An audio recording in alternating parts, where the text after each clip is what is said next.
"I just want to buy this aircraft," the homeless boy said. The billionaire laughed. The sound of worn shoes scraping against the floor cut through the silence like a warning. Conversation stopped mid-sentence. Laughter froze in throats. 5 billionaires, men who owned cities through paperwork, slowly turned toward the noise. What they saw made no sense. A child, alone, standing in front of a jet that cost more than most people would earn in 10 lifetimes. The boy couldn't have been older than 6.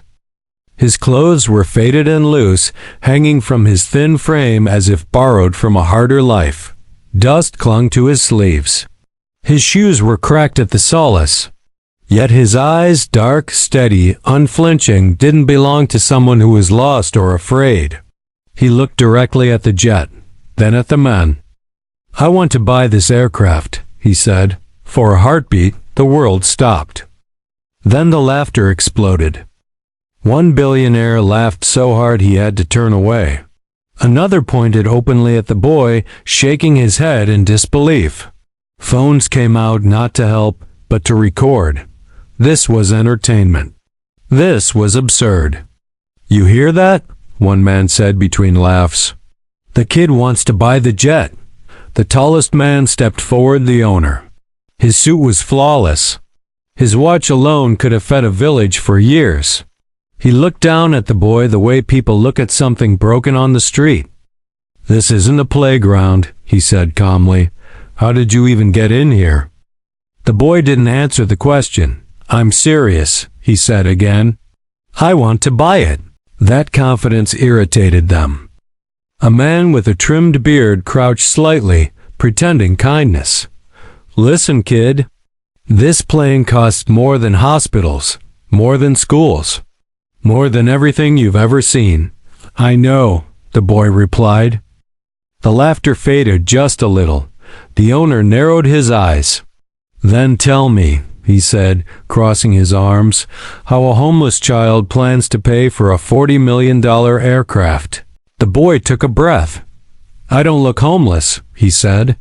"I am." Silence hit the room harder than any shout. Employees nearby stopped pretending not to watch. A mechanic froze mid-step. A pilot leaned closer.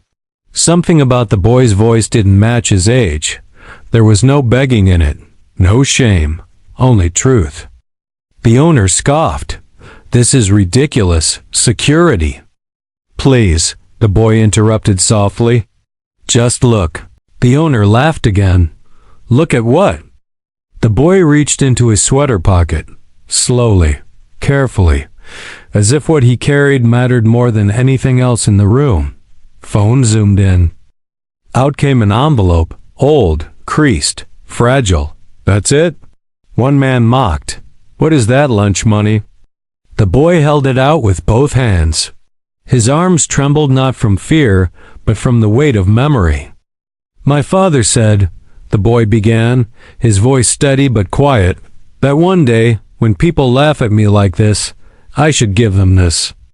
The owner hesitated. Then, still smiling, he took the envelope. As he opened it, his laughter stopped. His face changed. Color drained from his skin. His hands tightened. The hanger fell completely silent. Because written inside that envelope was something that should not have been in the hands of a homeless child. And in that moment, the billionaire realized this was not a joke. This was a mistake. The billionaire stared at the paper as if it were burning his skin. For several seconds, no one dared to speak. The laughter that had filled the hangar only moments ago now felt distant, almost shameful, like a crime caught on camera. The men who had been pointing, mocking, recording, every one of them sensed it. Something had shifted. Power had changed direction. The owner's jaw tightened. His thumb rubbed the edge of the envelope again and again, as if hoping the words would rearrange themselves into something harmless. They didn't. "What is it?" one of the men asked quietly, stepping closer. The owner didn't answer. His eyes moved back to the boy. "You said your father gave you this," he said slowly. The boy nodded. before he disappeared. That word landed hard. Disappeared. Not died, not left. Disappeared. The owner swallowed. He folded the paper once, then unfolded it again, as if delaying the inevitable. Around them, the hangar seemed to shrink. Even the jet, once the center of attention, now felt irrelevant. "Do you know what this document is?" the owner asked. The boy shook his head, only that it proved something. He said people with money would recognize it. One of the executives leaned in and read a line over the owner's shoulder. His face went pale. "No," he whispered, "that's impossible." The owner finally turned the paper around so the others could see. At the top was a name. A name that didn't belong to a child. A name that belonged to a man who had vanished 12 years ago under mysterious circumstances, an aviation genius, a financial architect, a silent partner whose ideas had built half the private jet empire standing in that hangar. A man officially declared bankrupt. A man officially erased. But the document told a different story. It was a sealed ownership ledger, one that predated mergers, buyouts, and hostile takeovers. One that never made it into public records. One that proved that the jet, the hangar, the company itself, had been built on intellectual property and capital that did not belong to the men standing there now. It belonged to the boy's father. "This can't be real," one billionaire said sharply. "This company has been audited for years." The owner didn't look at him. "Not this ledger." His voice was lower now, controlled, dangerous. The boy shifted his weight. For the first time, uncertainty flickered across his face. "Is something wrong?" The owner closed his eyes briefly. "Everything was wrong. Where is your mother?" he asked. The boy hesitated. "She cleans offices at night. Sometimes here." That sentence sliced through the room. Here. The same building, the same company. A woman who scrubbed floors beneath men who had erased her husband's name. One executive stepped back, suddenly uncomfortable. "You're saying this kid is—" "I'm saying," the owner interrupted, "that if this is authentic, then everything we own is built on theft." Silence again. Phones slowly lowered. No one was recording now. The boy looked around, confused by the sudden shift in energy. "Can I still buy the plane?" he asked innocently. "If my father owned part of it, doesn't that mean—" "No," the owner said quickly, then stopped himself. He exhaled. "Sit down," he said, pointing to a nearby bench. The boy didn't move. "I don't sit unless I'm told why," the boy replied. That statement, so small, so calm, hit harder than any accusation. The owner studied him closely now.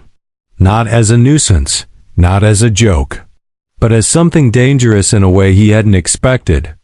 "How did you get in here?" he asked again, softer this time. "I followed the woman with the keys," the boy said. "She's kind. She didn't see me." "Of course she didn't. No one ever saw him." One of the billionaires cleared his throat. "This is getting out of hand. We should call legal." The owner nodded slowly. "We will." Then he looked at the boy again. "But first," he said, "I need you to tell me everything your father ever said about this company." The boy's lips pressed together. He looked down at his hands. "He said," the boy began, "that men in suits would smile while stealing. That they would make him disappear without touching him. That one day they would pretend they built everything alone." Several men flinched. "He said if that day came," the boy continued, "I should come here and say exactly what I said." The owner felt a chill crawl up his spine. "And what else did he say?" he asked. The boy looked up. "He said," the boy whispered, "that the plane wasn't the most expensive thing here." The owner frowned. "Then what was?" The boy pointed not at the jet but at the men. "The truth," he said, "because once people see it, it can't be bought back." No one laughed. No one breathed. For the first time in decades, the men who owned everything in that hangar realized they might lose something money couldn't fix. And far above them, unnoticed until now, a security camera quietly recorded everything. The security office was colder than the hangar. Not colder in temperature, but in feeling. The kind of cold that comes from secrets sitting too long in the dark. The kind that hums beneath the floor, inside the walls, inside people who have learned to live with what they did. The boy sat on a metal chair that was too big for him, his feet not touching the ground. He didn't swing them. He didn't fidget. He watched. Across from him, behind a thick glass panel, the billionaire owner stood with 3 executives and the head of corporate security. The document lay on the table between them like a weapon no one wanted to pick up. "Run it," the owner said. The security chief nodded and slid the document under a scanner. Lines of code flickered across the monitor. Authentication markers appeared one by one. Original timestamps, encrypted seals, private registry numbers that had been deprecated, then quietly buried years ago. "This isn't a forgery," the chief said slowly. "This is old. Very old." "How old?" one executive asked. "Before the acquisition, before the rebrand." "Before you," the chief replied, glancing at the owner. The owner's jaw tightened. "So it's real," another executive whispered. "Yes," the chief said, "and that's not the worst part." He tapped the keyboard and pulled up a second file automatically linked to the first. A name appeared, the boy's father. Under it, status, unresolved, not deceased, not bankrupt, not criminal. Unresolved. The owner closed his eyes. "Why was this never flagged?" he demanded. The chief hesitated. "Because someone with top-level clearance buried it, hard. Whoever did it knew exactly how to make sure it never surfaced during audits." All eyes slowly turned toward the owner.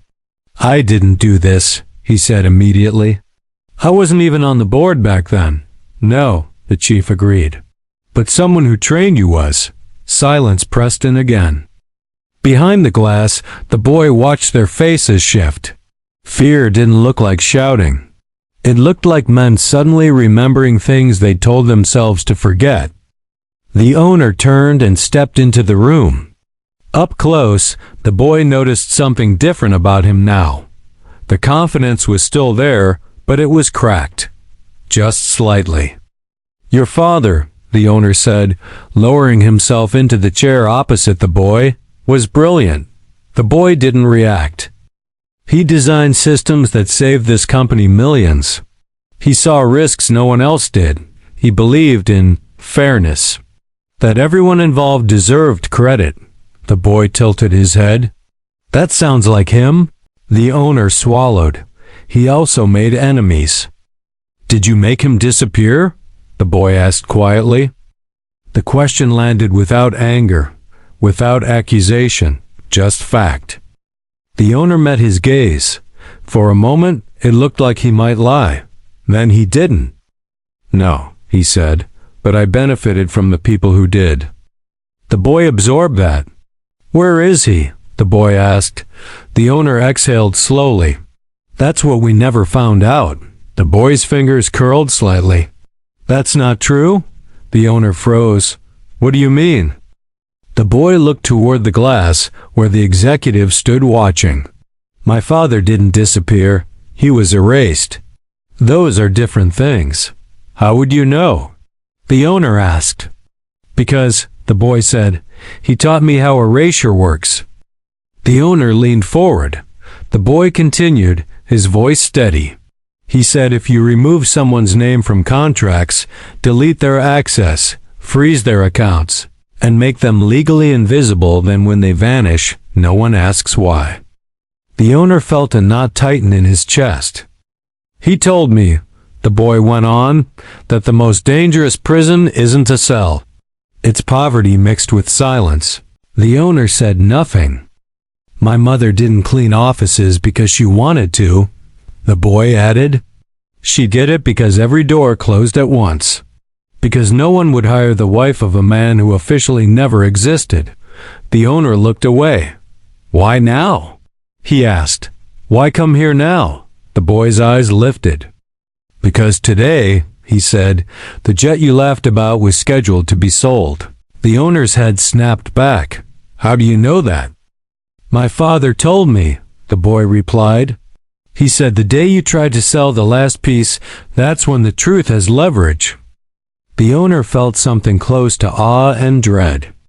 You planned this, he said. The boy nodded. For a long time. What did you expect would happen? The owner asked. I expected you to laugh, the boy said simply. You did. And now? The owner pressed. The boy looked at the document on the table. Now you decide who you are. Behind the glass, an executive whispered urgently into a phone. Another wiped sweat from his forehead. Somewhere in the building, alarms didn't sound, but something just as loud had gone off. The owner stood. This doesn't leave this room, he said firmly to the others. Not yet. He turned back to the boy. What do you want? The boy thought for a long moment. I want my mother to stop cleaning floors, he said. I want my father's name back. And I want the truth told before you decide how to bury it. The owner nodded slowly. You realize, he said, this could destroy people. The boy met his eyes. My family was already destroyed. Another silence. He extended his hand. Then, the owner said, we start by finding your father. The boy didn't take his hand immediately. Promise? He asked. The owner held the gaze. I swear. The boy finally shook his hand.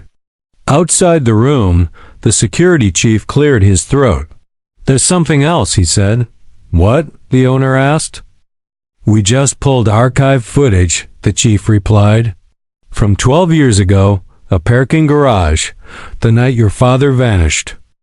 The boy's breath caught for the first time. Does it show him? He asked. The chief nodded. Yes. And? The owner pressed. It shows, the chief said carefully, that he didn't leave alone. The boy stood up. Then, he said, voice low and steady, he's still alive. And for the first time since he entered the hangar, hope not shock filled the room. But hope, like truth, was about to cost everyone far more than they imagined. The parking garage footage flickered on the wall like a ghost trying to remember itself. Grainy, colorless, silent. Yet every person in the room felt as if the sound had been turned up too loud. The camera showed a younger version of the billionaire, thinner, sharper, not yet carrying the weight of what he would become, standing beside a black sedan. The timestamp glowed in the corner of the screen. 11:47 p.m. Rain streaked across the lens. A figure emerged from the shadows. The boy's father. He walked with purpose, holding a leather briefcase tight against his side. He stopped when he saw the car. Words were exchanged, inaudible, but tense. The father shook his head. He tried to step back. Then another man entered the frame. And another. The billionaire clenched his fists. That's my former mentor, he said hoarsely. And legal counsel.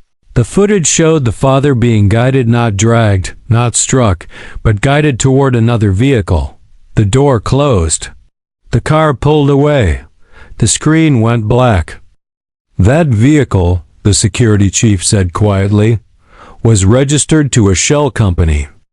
The boy didn't blink. Where did it go? He asked.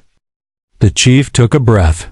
A private medical facility, offshore, disguised as a research retreat. The owner turned sharply. Medical? Yes, the chief replied. Your father was labeled a liability with information-induced psychological instability. The words hung in the air like poison. The boy's hands trembled for just a second before he pressed them into fists. They locked him away, he said. They contained him, the chief corrected. Legally, quietly. The owner felt sick. How long? He asked. 12 years. The room spun. 12 years of silence. 12 years of a woman scrubbing floors at night. 12 years of a boy growing up knowing the truth, but having no power to touch it until now. We're going to that facility, the owner said. The executives erupted at once. You can't? This will trigger lawsuits. If the press... The owner raised his hand. I don't care, he said. The jet deal is canceled. Every asset freeze is lifted. Every shell account is opened. And anyone who objects can resign. No one spoke again. The boy looked up at him. You're afraid. Yes, the owner admitted. But not of this. Of what then? The boy asked. Of realizing, the owner said, that everything I built rests on a lie. The facility sat on a quiet coastline where the ocean never stopped moving like it was trying to wash secrets away. They were escorted inside without resistance. Too much money. Too much authority. A man in a white coat led them down a long corridor lined with locked doors. He doesn't speak much anymore, the doctor said, but he draws. Constantly. The boy's heart pounded. They stopped at the final door. The doctor hesitated. You should prepare yourself. The door opened. Inside, a thin man sat by a window, sketching complex diagrams across dozens of overlapping pages, systems, flows, designs that never stopped evolving. He looked up. The pencil dropped from his fingers.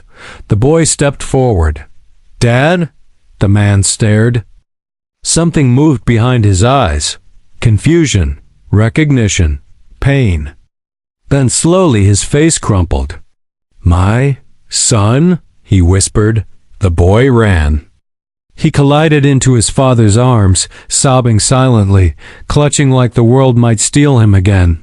Behind them, the billionaire couldn't breathe.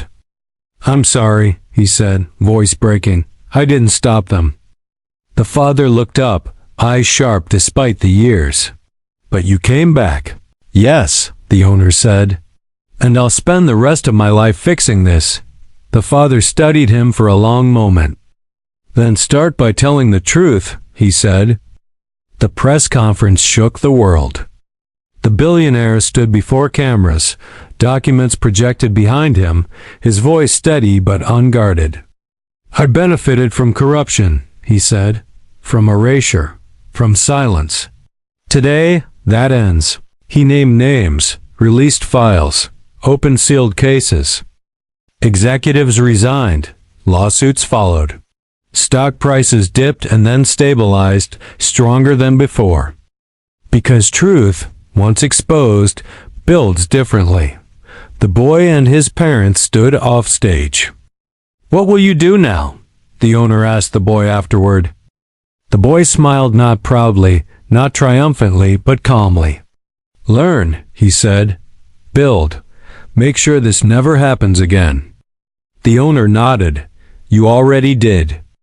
Months later, the boy sat in his simulator, his hands steady on controls designed for someone twice his size. Outside the glass, the billionaire watched as the jet lifted smoothly into the virtual sky. He's a natural, an instructor said. The owner smiled. He always was. And somewhere between wealth and poverty, power and humility, a new story took flight, one not built on laughter at a child's dream, but on listening when he spoke.